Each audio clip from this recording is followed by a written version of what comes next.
Hello, ladies and gentlemen. My name is Kyle Corvus Crow, and I am joined here at the desk by Brian Brain Starkey for a very exciting semifinal tonight. The last semifinal of the CSL before we get every team into the finals. It's Carnegie Mellon, the number 2 seed, versus number 13, Stony Brook. Yeah, it's like we have another George Mason on our hands. Oh, it's true, yeah. With Stony Brook here. Started from that 13th seed all the way up now, playing in the semifinals against Carnegie Mellon. Right. They're going for the finals for their division now. I know it. Just by being in the semifinals, they're already entitled to some of that prize money. But if they make it to the finals of their division, they're automatically qualified for either the Riot Games tournament or the qualifier for said tournament. Right. So they're just a game away from some serious in-person LAN action in League of Legends, and the winner of this goes to face the number 1 seed, Toronto. And so I think that's going to be pretty exciting. Yeah, it will. Especially we had the pleasure of being able to cast Toronto the other night. Just the weekend, yeah. Yeah, I believe it was Sunday night or Sunday afternoon-ish, depending on Your where you're time zone. located. We got to cast the University of Toronto. They played extremely well, and so I think this will be my first time watching Stony Brook. So seeing how they do here will at least give me a good idea about where they will be able to compete against the University of Toronto. I certainly agree. I think there's a lot of interesting talking points, some things I really can't wait to get into here. And so with that, we're going to give the players the go-ahead. Should be just about ready to hop in to the picks and bans here, depending on the players themselves. But I think there's a couple of very interesting points to make, especially I think the top lane, for me, is going to be the most exciting thing to watch just about all night. Yeah, and I think, because... I mean, do you want to introduce the top lane for Carnegie Mellon? Because sure. you seemed really excited when you were telling me about it earlier. I was looking at the player roster, right? And I saw some guy named Mega Zero, and I thought, wait a second, that's not the Mega Zero. Check Twitter. Turns out it is the Mega Zero, who diehard fans of League will know as the top laner from Marn, Season 3. Otherwise more popularly known as the Best Riven in North America. Best Riven in A was a tournament that took place, I believe, in late Season 3, early Season 4. Yeah. And all of the top laners that were relevant at the time came through. I think Zion Spartan, now Darshan, was playing in that. Yep. Dyrus was a contender in that. And Mega Zero came through playing Riven and just beat all of these guys. And if I remember correctly, they were pretty handed victories. He was pretty far ahead. He's playing now for Carnegie Mellon. He's sitting in Master. Wow. What's impressive to me about this is not just that an ex-pro here is playing on a colleague team, now in Master.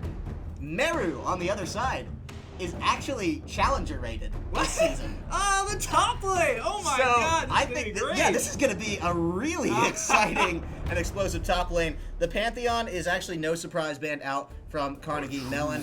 It's something that actually Meru's been playing, as well as Camille and Jace. So if they really want to zero in on that, those are the top lane picks I would look out for. Beyond that, the Rengar as well is something that Garani plays. It actually seems like a very limited pool. That and a secret pocket pick. I don't want to rat him out on stream. No, don't rat him out. Don't give away the picks. Our viewers have to stay involved. So I'll do a little bit of background on the champions that Stony Brook has banned out so far. Ivern, pretty straightforward. He's what I would call one of those junglers that you just kind of want to ban out right now. Along with Lulu, both of them are very strong with their shields in this meta. And so having them banned out is a pretty, I would say, straightforward thing to do, as I said earlier, and it's just, I mean, it makes a lot of sense. Even if Tigro and Garani don't really play that Ivern, banning it out is good because it takes away a pseudo-tank. There's the pocket pick. It was the Warwick. I was excited. Garani's just like been spamming this in solo queue. It's all over his LOL King. Boom. The Camille locked in for Meru. Was between that and Jace did take that one through. Very high priority over to that for Stony Brook, the 13th seed coming in here. And we'll see what they answer back with on the side of Carnegie Mellon here, because you know now that we've already got a high priority top laner out of the way. You can safely pick your top laner without any... you have the counter option now. But we'll see if there's any other high priority picks left on the table here. I think right now the Rumble is so strong and effective into the Camille that I would not be surprised to see that one come through. The Caitlyn Karma, super effective as well. Definitely want to take those away. And so that's going to be the pickups for Coggles and Mino Haxer. Yeah, the Karma pickup is actually pretty big considering that they banned since Lulu was banned away, who is the other support that has a good shield. So typically what we see when we see a Caitlyn Karma lane, they're very aggressive. They want to play in your face. They want to land the headshots. They want to land the empowered Qs.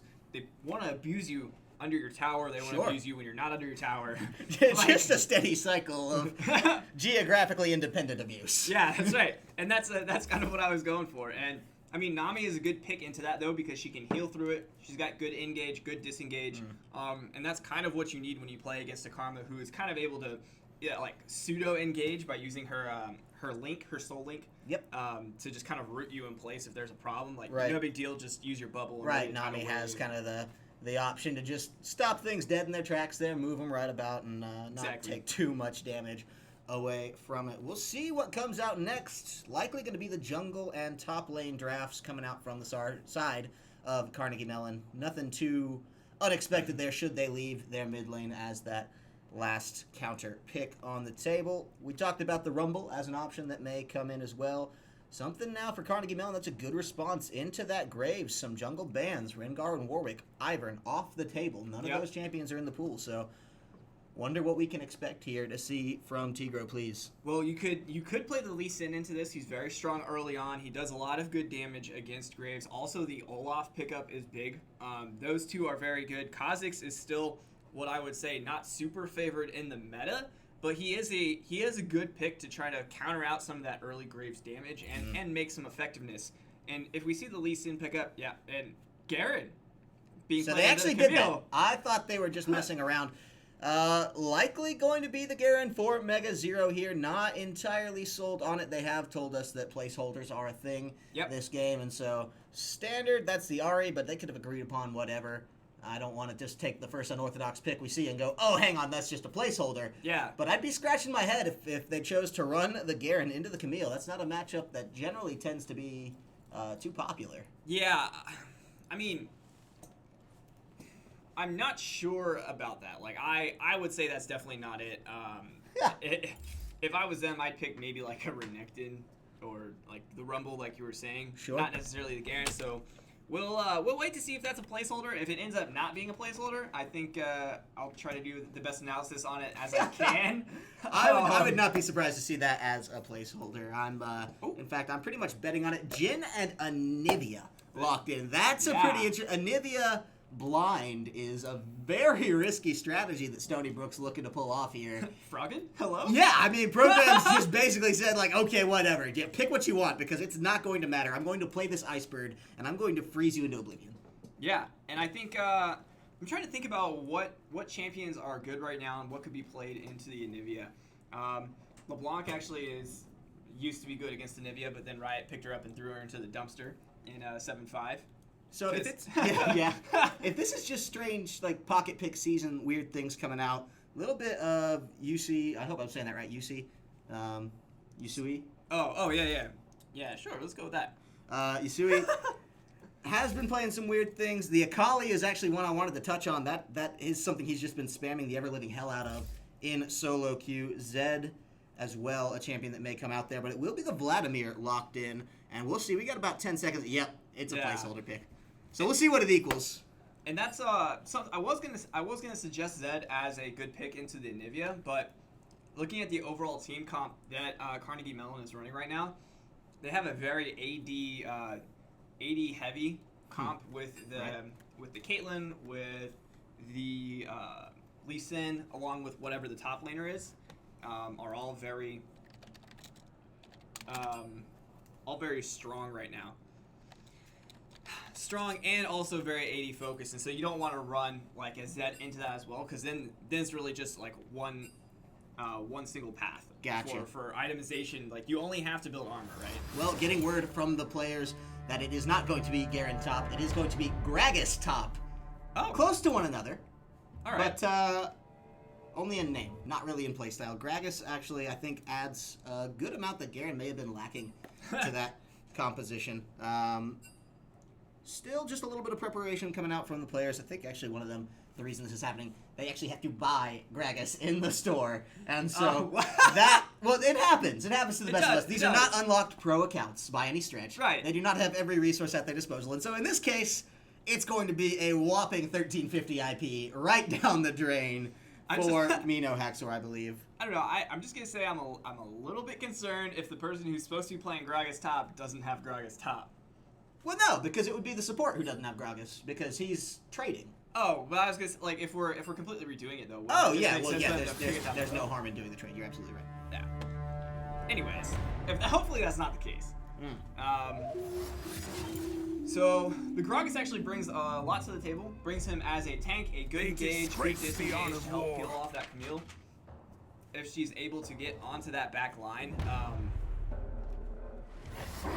And having the Gragas there actually does provide a bit of damage and rounds out the damage off a little bit, because that allows your Lee Sin to prioritize some damage, because Gragas will get tanky along with some damage if he gets So if Tigro please is able to get ahead on that Lee Sin, he'll be able to have a lot of damage in the front, help carry his team through that mid game until Yusui is able to pick up that Vladimir and start to scale him up and do a lot of damage with that. Absolutely. So they are just going to be picking down in standard order this time.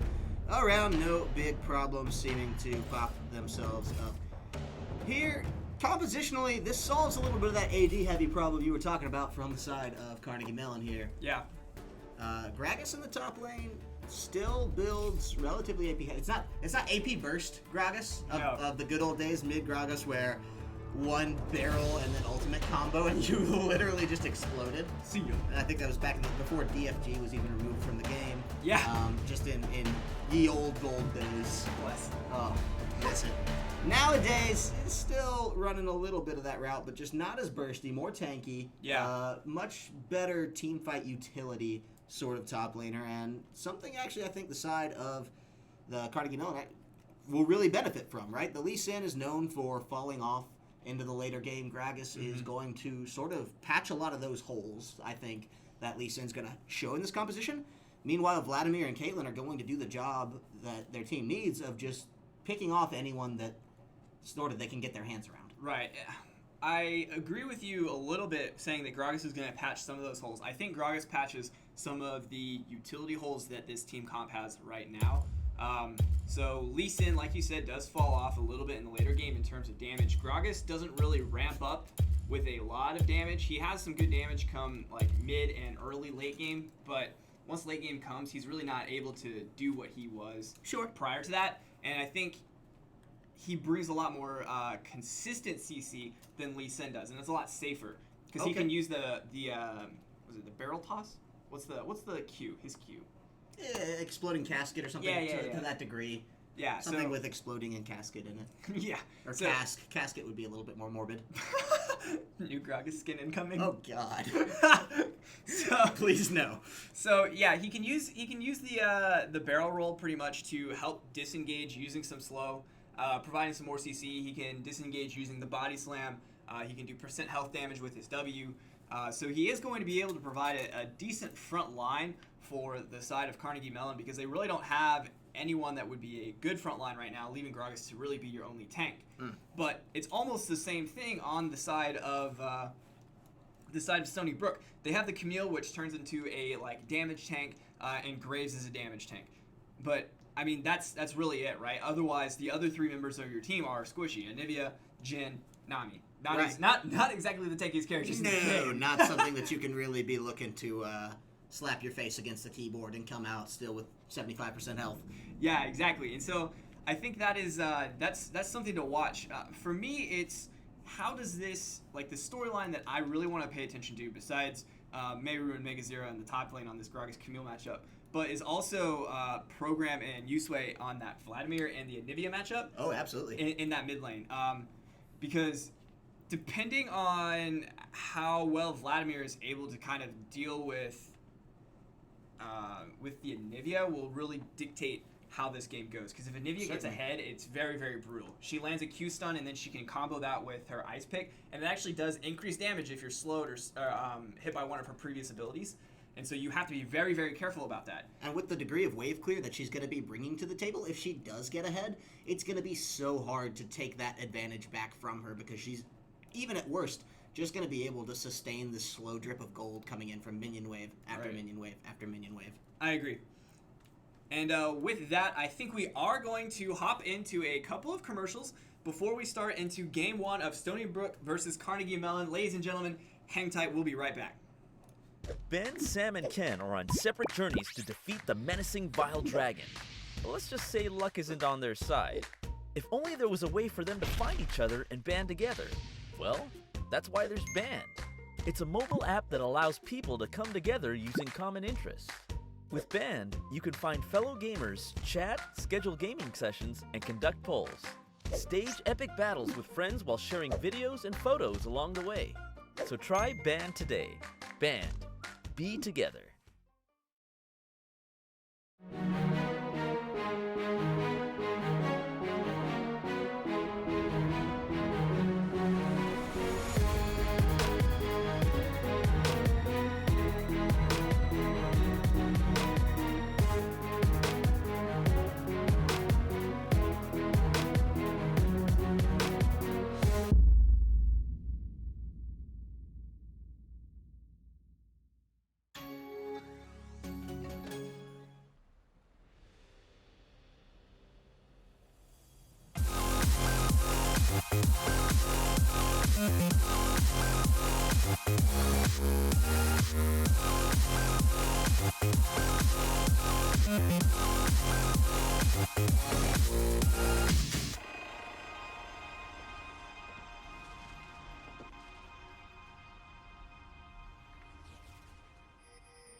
And we're back, ladies and gentlemen, getting into game for game number 1 between number 2 seed Carnegie Mellon and seed number 13 Stony Brook University. Really like this. This is some unheard of League of Legends school. I'd never heard of Stony Brook. No, me either. These guys didn't certainly have a high seed coming into this, and now they're one game away from landing themselves in the finals against number 1 seed Toronto, who they may be able to make bleed if they can show a good run here against Carnegie Mellon. I don't want to get ahead of ourselves in any capacity, but they've beaten seeds much higher than them consistently throughout this tournament, and now they've got a chance to just continue that run.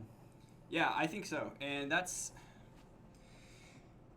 think, like we talked about in the picks and bans phase, as we were kind of waiting, like the matchups that we really wanted to pay attention to, the storylines that I think would be important are the Gragas Camille and the Nivea Vladimir here. But the aggression that comes out from a Caitlyn Karma lane into a Jhin Nami lane is not something that you can ever discount, right? No. I think a lot of it really depends on how well is Cloudy able to play on that Nami. Is he able to keep his mana healthy, right, while being able to keep both himself and Toll up, while also maybe putting some poke down onto the side of Haxor and Coggles? Certainly so. I think that actually raises a good point, because Coggles and Haxor are certainly going to be limited by their mana management this lane, and mana management is certainly going to be something that Toll and Cloudy have to worry about as well. But there's an added degree of they have to hit their snares. They have to hit the bubble, and Jhin cannot miss his W, or they will be falling very far behind in these trades. Yeah. And I think the other thing is how well is Toll able to land those force shots from Jhin. Because those do a lot of damage early on in forcing Karma to burn a shield to try to negate some of that Jhin fourth shot damage is really big, because that shield does take a fair bit of mana in the early game, and so forcing them to use that out is huge. I think you're absolutely right about that one. It all does come to execution, and so far it's just a tick favor in that bot lane of the side of Carnegie Mellon here, running out just a little bit. Excited to see what's coming to this top lane. A little refreshing that we're not ending up with the top laners that trade out and then just walk away still, barely touched. This is not Nautilus Maokai. These trades are going to be impactful. Half health for both of these guys, chugging down some of the potions. And it's a double Doran start across the board. It's Doran's Blade for the Camille, Doran's Ring on the Gragas being played by Mega Zero there. And so I think both of these players are just looking to find that first advantage and snowball it out for the rest of their team. Agreed. And I think something else that is important that I didn't really count on is the Camille passive shield is going to be really huge into this Gragas lane, because the passive shield, the way it works is whatever, I think it was the last bit of damage that you had taken, it activates a shield for that type, right? Yeah. Like we just saw. So the interesting thing to note about that is it does negate some of the damage off of Gragas' W, where he drinks it, casts it, and then slams it down. So it does do AP damage along with percent health damage, but it absorbs that. The Camille passive shield absorbs some of that damage. Okay. So that is very big because that's one of Gragas' main trading tools. Sure. Being negated very, very easily by just having a Camille shield passive up. Negated as it may be, trade still just a couple ticks in favor of Mega Zero here in this top lane. Meru a little further behind, taking it all on the chin there. Has to be careful, but is under tower, so neighboring Lee Sin there. Tigro, please, isn't going to be able to find too much. Run back and just clear out that Rift Scuttler. Get some nice vision down and about his jungle duties. Quite far behind in the CS race here. 27-8 on the board. In terms of gold, that's roughly 150 behind. Not crucial, not critical, but still not where you'd like to be either. And I think, speaking of people who aren't where they'd like to be either, Mega Zero and both Meru are pretty low on mana, and both of these are relatively, both these champions are really reliant on being able to cast frequently to trade well. They, like, Camille's a little bit better than Gragas in terms of being able to use auto attacks to trade better. Sure. But you need mana on both champions to really fight, and so I think the mana management is working really well for both of these players, considering that they are both pretty much out of mana, and so that means they're trading mana at least equally in that lane. Right, and the health bars are certainly swapping back around now. Mega Zero on his first bag. Meru actually backing quite healthy, just with no mana in the tank, but will have enough gold off of that equally matched CS to pull out a Sheen. Going to give him just an edge over the double Dorans of Mega Zero along with the Corrupting Potion. So should see the trade start edging back in his favor just a little bit here, but likely not enough to turn the lane without some pressure from either of the junglers. Been pretty quiet from Garani and Tigro, please. Yeah, I think that... sorry, I think that a lot of that has to do with the fact that the lanes are relatively pushed across the board. We saw Mega Zero push pretty far in. Meru communicated that he wanted to go back, and so he did.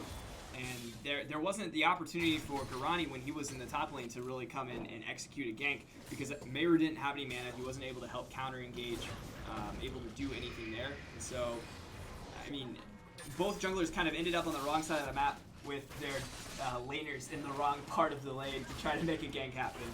Ships passed in the night. Happens to the best of us. It's all equal, right? That's the good news, is that neither of these junglers missed a huge opportunity by performing the way they did, since it was symmetrical across the map. Not a lot to push down here with relatively defensive lanes, in most cases, except I'd say top. We got some interesting dynamics building in that the first tower rush is likely not as crucial for either of these teams, although what may be crucial is Meru getting knocked back into tower by Mega Zero, flashes for it, doesn't care, and takes the first blood, barely scraping out alive, just thanks to some healthy minion and tower damage. I don't think Mega Zero was ready for that. Had a nice reactive barrel, but it wasn't enough. He, one of the issues with that is he actually burned his body slam earlier by running into a minion wave, burned his body slam, and then right from there, Meru engaged right on top of him, using that power spike with the Sheen to proc that off of his Q for the extra damage off of that, and then the true damage after waiting 1.5 seconds for that second proc to come up. They hit the go button, and there were no hesitations. However, now, caught a little bit behind enemy lines. Mega Zero is going to get a kill back in return. Tigro, please, actually not there for the assist, so slight waste of his time there, but either way, it's going to be something that they're going to be happy to have in their back pockets. Kill return, CS equal, so despite the first blood hair splitting there, it's going to be back to business as usual for these top laners. I think that's actually a little bit of a misplay by Meru. I wouldn't say much, because he's not going to lose a whole lot from that, but that is going to kind of negate the first blood advantage that he built up, just because of the way that the minion wave was pushing, Meru was basically so far behind enemy lines that he wasn't able to salvage the minions that he would have gotten had he not pushed up that far. So then when he died, he wasn't in lane to take those. And now we're going to see Mega Zero is going to pick those up and establish a nice little CS lead. I actually like what Meru did here, though, because he died with his wave still relatively pushed. It was shoving onto that top lane tower, meaning when he respawned, because we're still only at 8 minutes around the time he died, very low death timers, was able to run back up. The minion wave had just got to his tower by the time he ran back to lane. Didn't need to teleport to stay current with any of that. So at worst, he lost out on maybe 1 or 2 CS there, but now has the huge teleport advantage for when his team's going to come into that. Not only that, but Program as well, holding onto that teleport, so unlikely that they'd want to do too much, but have the option. Mino Haxor taken out, though. Garani caught him with his pants down. Was not prepared for that one, and Mino Haxor taken off on what was a pretty big misplay, I'll say. Yeah, I mean, Coggles wasn't even paying attention. That heal came out so late. I think both of them were maybe looking at the store. Yeah. Not expecting Garani to come in there because they saw that Cloudy and Toll were pushed to the tower, figured they were pretty safe, didn't need vision. Why would Graves be there? Surprise, Graves was there. And that's a pretty condemnable mistake, right? To back within just absolute free vision of the opposing team. Always at least run to the bush.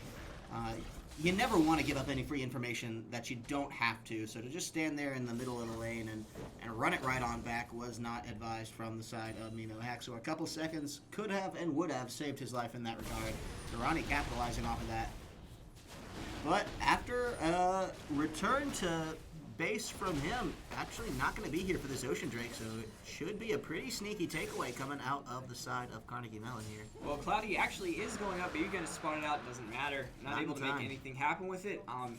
And that actually is that's pretty big because that gives actually 3 people or 4 people, I guess, really on the side of Carnegie Mellon that really want an Ocean Drake. They have it, right? Karma and Caitlyn both really want that. It gives them mana regen and health regen. They don't have the same sustain as Nami. Sure. And while it doesn't make them equal, it at least gives them a little bit more evenness in that lane. That they're already slightly ahead in, maybe 1 CS. I wouldn't call it a huge lead by any means.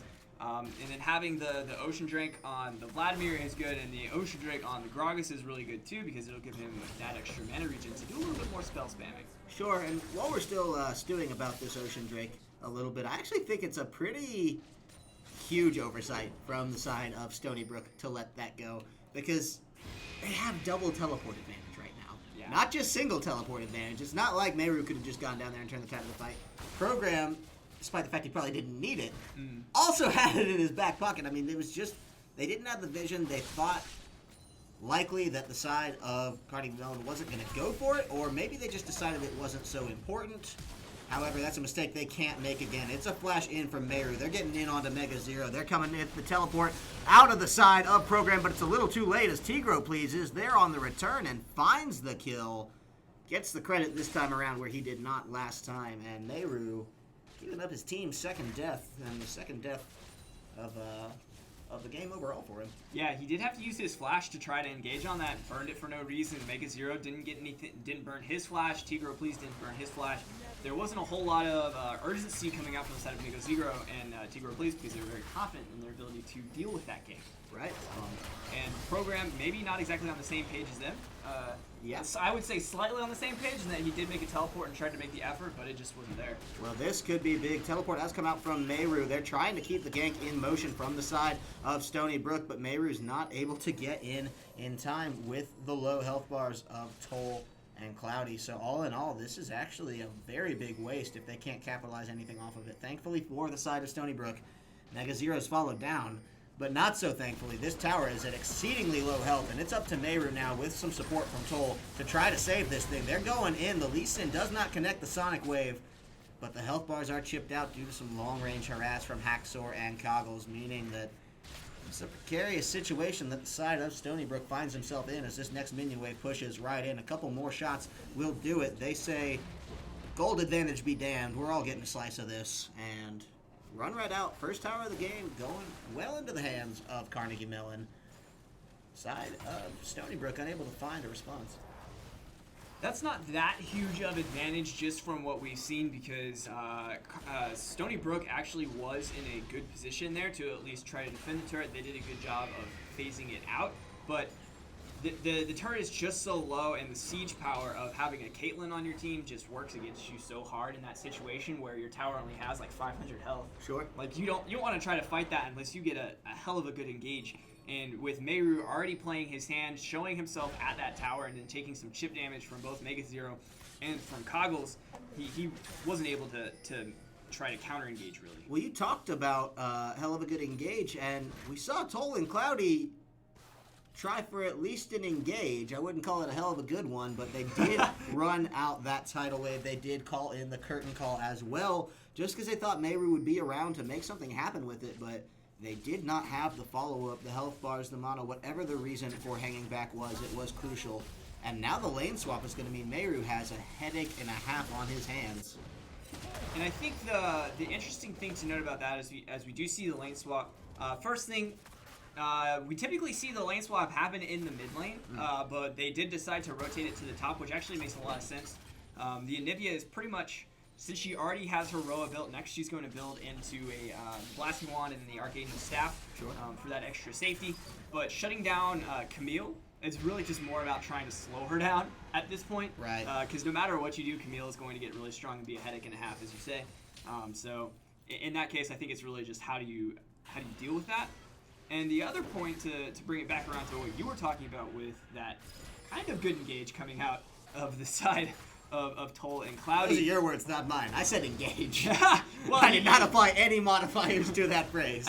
See, the thing was is that I said a hell of a good engage, and since you did, oh, hang on. Yeah, this is bad for Cloudy. He does not stand a chance here. Flash is out, knows he's going to take it, so just dances on that one. Toll as well with the too late flash. You can't run away from Elysian with red buff when he's got that Sonic Wave on you. There's just no hope. The best hope they have is turning it around in the top lane. Garani taking out Coggles, answering it back, but they're not likely going to find Mino Haxor without a very risky dive, and so it's still a one-off advantage. Trade going to the side of Carnegie Mellon.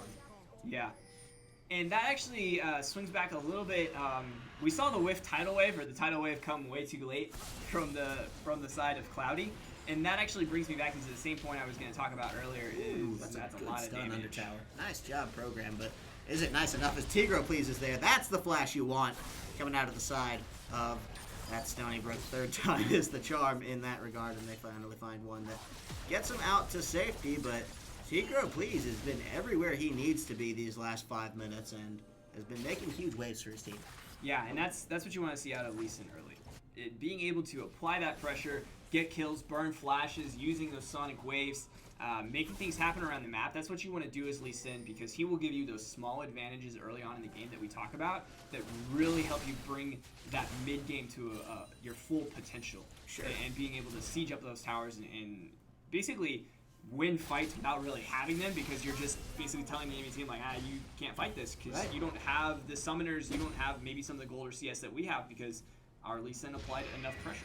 And while Tigro and Mega Zero are certainly the ones finding the majority of that, especially now with a Mountain Drake tucked into the back pocket, second one taken away in the contest from the side of CMU. We have a couple of emerging storylines building too. Some latent threats that are, I think, flying under the radar on the side of Carnegie Mellon here. There's a huge CS advantage, 30 up already from the side of UC in that mid lane program, not been able to hold on to that Vladimir. As well, the bot lane, sure there's a death. Oh my goodness, speaking of, there might be more deaths. Cloudy does not look like he might make it out of this one. Does survive by the skin of his teeth, but it's actually Toll that goes down and was not able to get out of that one. The Vampiric Lord finds one and gets the second on death's door. But very close play. Cloudy just surviving by the skin of his teeth. Toll giving up a hugely unnecessary death. And we talked about UC being possibly a latent storyline. I think after this kill, he's going to have a lot in his back pocket to really play with here, and that may be the start of something crucial for the side of Carnegie Mellon. Yeah, and that actually, that like we did talk about, that's one of the storylines that we wanted to watch, right? Is how does this Vladimir play into the Anivia? But the problem is like, the issue that I had with that storyline and where I was wrong is that it wasn't really how does Vladimir play into Anivia, it's how is Vladimir going to play into the rest of Stony Brook's composition. And that's kind of the point that I missed during the early game analysis, because I wasn't expecting Carnegie Mellon to really come out and make these plays as quick as they have. Sure.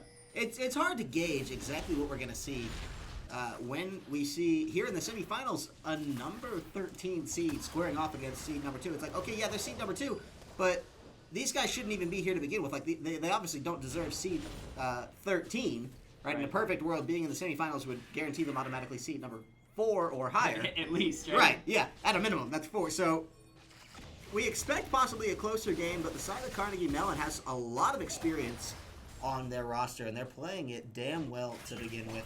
First 19 minutes or so here. They've stretched it out to a 3.5K gold lead, but they have some more pertinent advantages here on the field as well. The first tower gold working for them. The 2 dragons with no response coming out of the side of Stony Brook, and that's going to set them up for a nice padding, even if this game lilts. Yeah. They're going to have a chance to just keep things pushing in, keep the pressure there, and just win off the back of some really good wave control. Agreed, and I think the other big thing is really good wave control combined with a Mountain Drake on that Caitlyn already. That's huge, because we saw the zoning potential of Caitlyn against the tower already in the bot lane when they got that first blood tower, right? And so I think being able to have that early on already, like, is going to be huge for them, because now we're just going to see her be able to poke this tower down, do true damage to it with that Mountain Drake scaling. And I mean, Meru can stand there, but what are you really gonna do about that, right? Yeah, I think Meru's placing a little bit, maybe too much confidence in this Camille right now. It's like, oh, I'm Camille, I'm super strong, I can hold this tower. Well, not against Caitlyn Karma, you can't. Yeah. This is the second instance of you not being able to do that, and it's just not exactly what they want. The top lane tower, as well, took a lot of harassment. So this tower sieging game from the side of Haxor and Coggles is getting to a nasty point with that Mountain Drake in their back pocket. Now, I think, unless the side of Stony Brook finds an answer and finds one soon, it's going to be bad news as the life continues to get strangled out of their structures here. That's the real problem, right? If you're Stony Brook, because you have a potent Caitlyn pushing down on your lanes, 205 CS, right? She doesn't have any kills, but she has 205 CS. That's at 20 minutes, so that's almost exactly, that's like your ideal CS number, right? Because that's about 10 CS a minute. Yeah. And that's extremely good. That's like what you would call professional CS number. It is, yes. And so that is huge, because that's basically a kill over Jhin at this point. Jhin is about 30 CS behind, and that's what equates to about a kill. Right. So being a kill ahead, having the Mountain Drake, and being able to push in these turrets with the super protective Karma to help you out, and then having to deal with a Vladimir in the mid lane, and having to deal with a wave player Gragas in the top lane, it's going to be a very big order by Stony Brook of trying to figure out, like, how are they going to pick their fights and try to force down some of these turrets, because right now, when they're trying to play Carnegie Mellon's game, they're not going to win. No, I think it's got to be a hard engage. I think that's what it's got to come down to, is they just have to either find the perfect pick, which so far it doesn't look like the side of Carnegie Mellon's going to offer up, or they've just got to go for it. They've got to put the pedal to the metal in a 5v5 fight, try to burst out Coggles, try to burst out Haxor, because beyond that, there's some peel, but there's not a ton of protection throughout that. They're going to rely on some really just big displacement CC, and I think with some of the burst potential over on the side of Stony Brook, it's something that they could chew through. It's just a matter of whether or not they're too afraid, I guess, to execute. And I think it's really trying to find the combo and the type of engage that you really want, right? Like, you can use Camille to dash in and get a stun up early, but, like, ideally you're going to want to use the Nami tidal wave to kind of do your soft engage early on, and then you're going to use an Anivia wall to pick somebody off from that tidal wave engage, right? Isolate out somebody who otherwise would make a difference in that fight, and either pick them apart or pick apart the rest of the team while they are powerless. That said, we'll see if they decide to go in for this one, or if they're just going to stand by as the Drake is given a reward over the wall, so it's well within the know. They're going to pop over the wall, but Garani is not there in time to grab it, and Meru on the top side was not able to find that top tower as Mega Zero was there to posture. It's a flash burn from Garani to get back over the wall. And all in all, another loss coming out for the side of Stony Brook. And that's really hard because they were positioned on the wrong side of the wall to really try to fight that, but they didn't have anywhere else to position because Carnegie Mellon has done such a good job of strangling out this bot lane. Taking away that first tier turret really gave them a lot of free pressure of being able to just ward out and be safe on the opposite side of that dragon pit. Oh, especially. I think as well, the push that they made in the top lane immediately after that bot lane turret fell opened up so much of this map for them to really make the rotations they wanted to, because they were just draining the time of Meru there and nullifying that Camille, making her sort of locked up into the position of, oh crap, I gotta defend this top lane tower, and I can't even do that well right now. Really stunts the position of, hey, I've got to teleport, it's time to roam, it's time to find fights, because the threat was just there from the side of Carnegie Mellon, and nobody on the side of, oh, hang on, we got Cloudy going down here. That's bad. UC's going to take out another kill on this bottom lane in a 2v1. This time he finds the fish, and Toll gets off without paying the toll of death.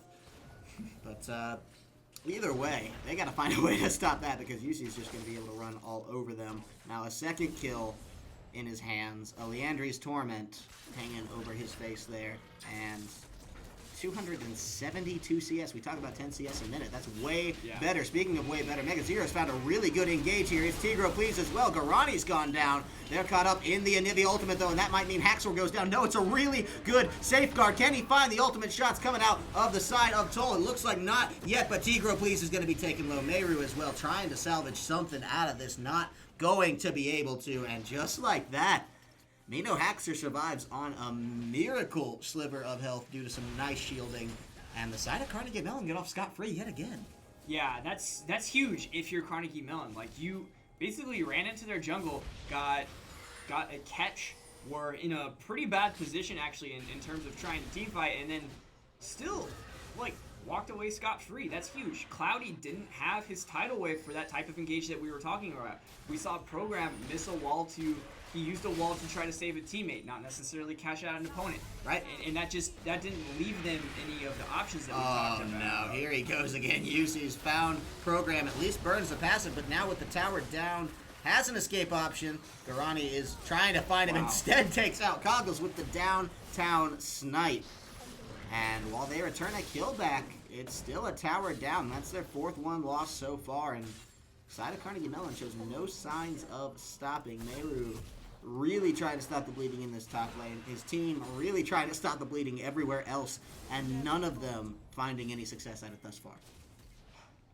That's really tricky if you're Stony Brook. I mean, what is it exactly that you're going to try to do in this scenario? I mean, how do you turtle this? Yeah, right? Because we talked about how far ahead the CS lead is for Carnegie Mellon, right? Like, in the top lane, it's 30. In the jungle, it's only 1, right? But in the mid lane, it's 60. In the bot lane, it's 20. Like, even in the support role, it's 9. Yeah, I mean, across the board, it's everywhere. Inside, the best that Stony Brook has is equal, and that's in one singular instance. And so it's not looking good for them. They may just want to hope to turtle, but against a composition that has the Caitlyn and a Mountain Drake, it's not... It's an easier said than done type situation. Agreed, and that's going to make it... This is going to be really hard because you need a really big pick, but it's like, who are you going to really choose to pick in this situation? Are you going to try to get Yusui? Are you going to try to maybe catch out Tigro Please so he can't insect you? Maybe Mega Zero because he's been doing a lot of disruption CC on that Gragas. Like, or Coggles, you know, like, because he's playing that Caitlyn... I mean, not necessarily like the best we've ever seen, but he's playing it extremely safe. It's, right. Yeah. He's putting out the damage. He's staying alive in the fights. He's being consistent, and I think that's... He's being really annoying with the trap line. Right, and that's something that you... Oh, hang on. Yeah, Yusui could be in some trouble there. Has to burn the pool to get out. Garani is going to take most of the damage. Taken down in a 4v1. Essentially, Yusui comes out again with another immaculate kill there. 4-0 and 0, and just crushing this. That's... Ouch. That's insane. And that actually is a little bit of a... If I'm Stony Brook, I'm a little bit sad right now because that was the pick that I was talking about, right? Program landed a wall, was able to put Yusui on the wrong side of it, and somehow still they weren't able to make anything happen. Mega0 caught in the middle of the wall, gonna just sit there and bide his time. Yusui going in on the 2v1, finding Cloudy as the target, likely gonna get the kill. Actually, the flash out, but not in time enough while his team secures Baron. Program taken out of that one. Mega0 tosses in the barrel just for good measure to grab himself a kill there, and they're just going to back right off. They know they don't need to press this advantage right now because they only just need to return to lane and come back at it again. Well, it looked like they were. Never mind. They changed their minds. It's just a teleporter going back. They are going to pressure this one out because if you can, why wouldn't you? That's the second top-tier tower down. They're looking for the inhibitor tower, and without the wave clear from Program, it looks like they might just find it. There's not a lot anyone can do. The backline from Tigro, please, is insane. Meru's taken very low. Might just get out of this one alive, but will not. Tigro, please, is on the hunt for him and finds it. That's the tower. The inhibitor is the next victim of war here and will go down with no problems whatsoever. Still dead from Program. Cloudy coming up, not in time to do much in that fight, and it's gone from bad to worse here for the side of Stony Brook.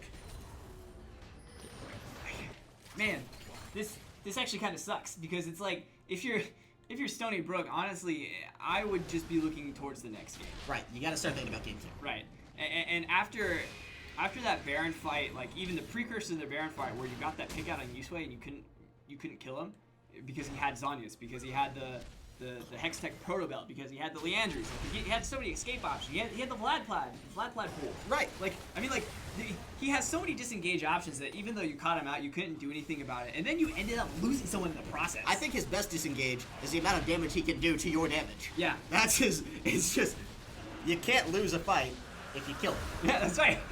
It's like my motto when I play stealth games. Like, they can't see you if they're dead. Perfect, right. And so I think that is kind of a tricky part because they haven't been able to kill Yusui, who's putting out a ton of AoE damage in these fights like we've seen, and it's just not great for the side of Stony Brook. And so when you're looking at this game and you're talking to yourselves like, okay, well, we didn't play our best that game. Right. There's a lot of things that we could have done better, and maybe some of our picks didn't work out the way that we wanted them to. And maybe you substitute the Ivern ban out for maybe the pickup to ban out the Vlad, right? Or do you even try to really target Yusui? Like, do you try to target ban him out? Because there's a lot of the picks and a lot of the bans that we saw in the phase were really just kind of power pick bans. Oh my goodness, huge. Ooh, yeah, dominating goes in that second kill down. Now for Mega0, it's a rampage, and Durrani's not in this fight. Toll gonna get taken out before he can even make it to the fountain. Meru is on the run for his life now, doing some damage, but just trying to peel back to base, healing on up, does not get taken down. But Yusui on the fountain steps, just keeping him there as Tigro Please takes out an inhibitor. Program very low in that egg form, will actually get taken out before any regen is made possible. That's tower number 1 of the Nexus. Tower number 2 shortly to follow, and 31.5 minutes. It's going to mean the side of Carnegie Mellon absolutely demolish the side of Stony Brook, and now they are on the ropes to keep this Cinderella story alive. Yeah, this puts a lot of pressure on Stony Brook because we saw a lot of really, really potent threats coming out of the side of Carnegie Mellon. Like, Yusui on Vlad was scary. Tigro Please in the early to mid game on that Lee Sin was scary. Like, Mega0 showed why Gragas can still be played in the top lane just fine. And into a Camille is not an awful pick at all. No. Like, the Camille was really slow to get started. Like, we didn't really even see her scale up that well. She only has the Trinity Force finished and the Merc Trip. I would say we didn't see her scale up at all. No. Not even that well. She did not make an impact on that game in the slightest. Was just on minion patrol duty and was unable to save the towers in the face of the Caitlyn there. Well, we are going to kick it over to a quick break as we get set up for the second game here. Please don't go anywhere. We're going to see if Stony Brook can make the magic in game number 2 to keep this finals dream alive. We'll be back in just a bit.